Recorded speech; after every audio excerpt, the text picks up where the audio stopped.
नमस्कार, आप सभी का स्वागत है और मैं हूँ अनमोल मट्टू। जहाँ आए दिन हमें काफ़ी सारी बुरी खबरें भी सुनने को मिलती है कि कभी किसी घर के ही सदस्य ने कभी अपने घर वालों के साथ बुरे तरीके से व्यवहार किया, किसी बेटे ने अपने पिता के साथ दुर्व्यवहार किया, किसी ने प्रताड़ित किया। वहीं इसी के चलते एक अच्छी खबर भी सामने आई है जो कि मध्य प्रदेश ज़िले से है, जहाँ पर एक बेटे ने अपने पिता को इंसाफ दिलाने के लिए 11 साल लड़ाई लड़ी और जिसके बाद उन्होंने वकील की पढ़ाई दिन रात मेहनत करके पढ़ी और उसके बाद अपने पिता को इंसाफ दिलाकर उनकी वर्दी वापस दिलवाई।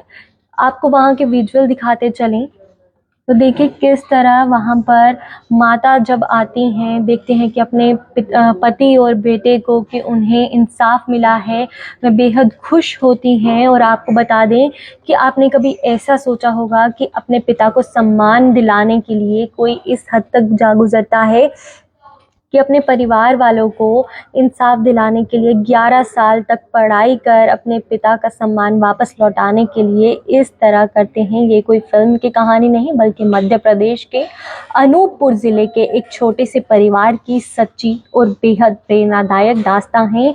एक बेटे ने 12 साल तक संघर्ष किया, पढ़ाई की, वकील बना और आखिरकार अपने पिता को फिर से वो वर्दी दिलाई जो कभी झूठे आरोपों की वजह से छिन गई थी।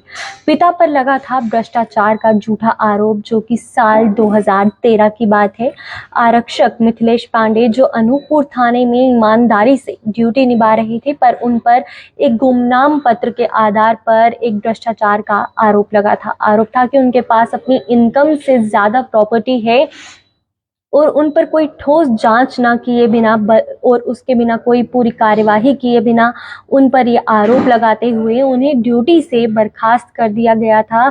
जो शख्स सालों तक ईमानदारी से पुलिस की सेवा करता रहा, उस पर अचानक से बेईमानी का तमगा लग गया। उस वक्त मिथिलेश पांडे के बेटे अभिषेक पांडे स्कूल में पढ़ाई कर रहे थे।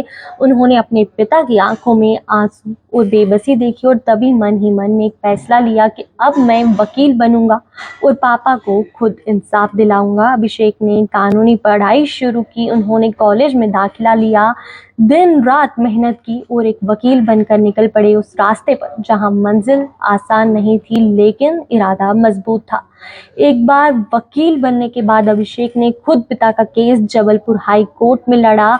उन्होंने अदालत में साफ तौर पर यह साबित किया कि पिता पर जो आरोप लगाए गए थे वे बिना किसी जो ठोस कार्रवाई के किए गए थे और उन्हें सिर्फ एक गुमनाम जो चिट्ठी है उसके आधार पर इस तरह ड्यूटी से बर्खास्त कर दिया, जबकि जो उन पर सभी आरोप लगाए गए थे वे सभी झूठे थे और सिर्फ एक महज झूठे दावे के कारण उन्हें उस ड्यूटी से बर्खास्त कर दिया गया जहां वह पूरी तरीके से ईमानदारी से नौकरी कर रहे थे। 17 मई को जबलपुर यानी कि 17 मई 2024 को जबलपुर हाई कोर्ट में यह आदेश दिया गया कि मिथिलेश पांडे को तुरंत सेवा में लाया जाए और उन्हें जो उनकी लंबित इतनी देर की जो तनख्वाह है उन्हें वो भी वापस दी जाए। और इस तरह वे अपना केस पूरे तरीके से जीत जाते हैं और उन्हें दोबारा से कानूनी तौर पर वर्दी दिलाकर वहां पर फिर से ड्यूटी के लिए बुलाया जाता है।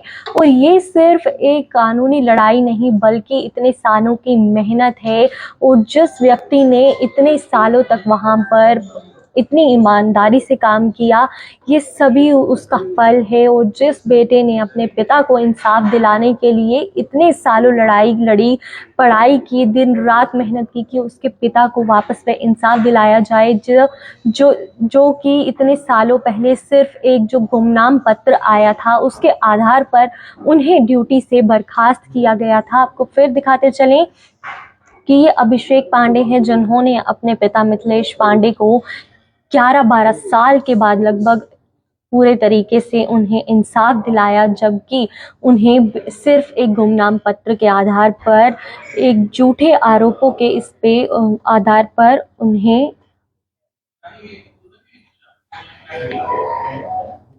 जब मिथिलेश थाने के गेट पर वर्दी में पहुंचे तो उनके साथ खड़ी थी उनकी पत्नी और पीछे आ रहे थे वकील की पोशाक में अभिषेक। मां की खुशी जो थी वह देखी साफ जा रही थी कि उनकी आंखों में आंसू झलक रहे थे, लेकिन इस बार वे आंसू दर्द के नहीं बल्कि गर्व और सुकून के थे।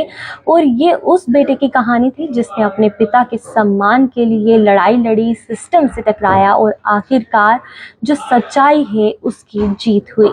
और आखिरकार आपको ये कहानी अगर अच्छी लगी तो इसे आप शेयर ज़रूर कीजिएगा। फिलहाल के लिए इतना ही, हमें दीजिए इजाज़त। धन्यवाद।